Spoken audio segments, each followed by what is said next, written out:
जी, मैं हूं नदीम सिद्दीकी मेट्रो 7 पाकिस्तान के साथ। इस वक्त मौजूद हूँ मैं सिविक सेंटर में, और सिविक सेंटर में कराची डेवलपमेंट अथॉरिटी के जो दफ्तर है, यहाँ पर रोज़मर्रा के आने के हवाले से यकीनन शहरी अपने दीगर कामों के हवाले से यहाँ आया करते हैं। और इस वक्त मैं मौजूद हूँ KDA एम्प्लॉयज़ यूनियन के चेयरमैन मारूफ साहब के साथ, अब्दुल मारूफ साहब, जो कि किसी भी तारुफ के मोहताज नहीं, बल्कि यकीनन अपनी जो ज़िम्मेदाराना सलाहियतें हैं उसको बरूएकार लाते हुए KDA के जो मुलाजमीन हैं उनकी जो मसाइल हैं उनको उजागर करने की काफ़ी कोशिश कर रहे होते हैं। इसी हवाले से आई बात करते हैं अब्दुल मारूफ साहब से। अब्दुल मारूफ साहब, क्या कहेंगे? यकीनन KDA में डायरेक्टर जनरल जो साहब बैठे हुए हैं या जो दीगर अफसरान हैं, वो रोज़ाना का मामला है कि कभी आ रहा है, कोई कभी जा रहा है, कभी केसेस, कभी क्या, तो क्या देख रहे हैं मुलाजमीन का मसाइल के हवाले से, और ख़ास तौर पे जो आम पब्लिक जो आया करती है रोज़ाना, वो काफ़ी परेशान हुआ करती है? क्या कहेंगे इस सवाल से? इदारे तरक्यात कराची 2016 एक एक्ट के ज़रिए से पास हुआ था,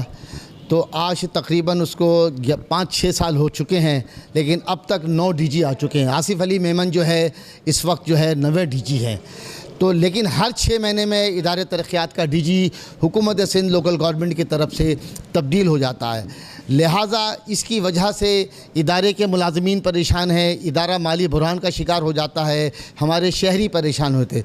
इस वक्त जो आसिफ अली मेमन मौजूदा डायरेक्टर जनरल है, यकीनन आपको इस बात का इल्म होगा, आपके चैनल के तसव्वुर ये बताता चलूँ कि हुकूमत सिंध से कुछ इनका आपस का तनाव चल रहा है।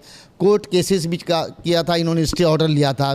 बहरहाल वो अभी किसी हद तक क्लियर हो गया है, लेकिन इदारा इस वक्त माली बुरहान का शिकार है। इदारे की रिकवरी भी तकरीबन 10 करोड़ और 11 करोड़ पर मंथ के हिसाब से हो रही है, लेकिन कमर्शियल इंडस्ट्रियल गुलिस्तान जौहर में काम बंद पड़ा हुआ है। उसकी वजह यह है कि वहाँ कोई असिस्टेंट डायरेक्टर, एडिशनल डायरेक्टर नहीं है, और डायरेक्टर जनरल आसिफ अली मेमन के भी हाथ बांध दिए गए हैं हुकूमत सिंध ने कि यहाँ कोई आप ट्रांसफ़र पोस्टिंग नहीं कर सकते।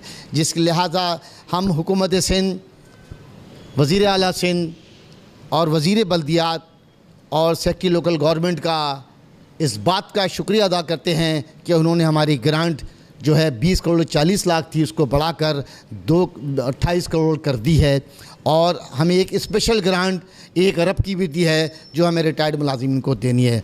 बहरहाल ये इनका एक बड़ा कारनामा था जिन पर KDA एम्प्लॉयज़ यूनियन इनके शुक्रगुजार है और इनका तहे दिल से शुक्रिया अदा करते हैं।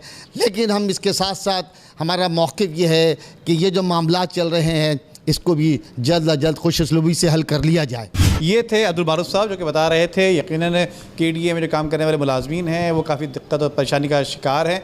यकीनन सिंध गवर्नमेंट की जानिब से हर 6 माह बाद जो है वो डायरेक्टर जनरल की सीट पर नया DG बिठा दिया जाता है, जिसकी वजह से वो चंद माह में अपनी कामों को समझने की कोशिश करता है और उसके फ़ौरी बाद उसको हटा दिया जाता है, जिसकी वजह से मुलाजमीन के साथ साथ शहरी जो रोज़मर्रा के हज़ारों शहरी सिविक सेंटर का रुख किया करते हैं, वो अपने मसाइल हल करने में जो है उनको काफ़ी दिक्कत और तकालीफ का सामना करना पड़ता है, जिसमें ख़ास तौर पे जो यहाँ काम करने वाले मुलाजमीन हैं उनका मेडिकल, उनकी दीगर जो फैसिलिटीज़, उनकी सहूलियात हैं, वो उससे दिन ब दिन जो है वो तकरीबन मोहताज होते जा रहे हैं। और ये जो लड़ाई है डायरेक्टर जनरल के KDA की और रोज़ाना का आना और जाना, ये काफ़ी दिक्कत का सामना करना पड़ रहा है। जी।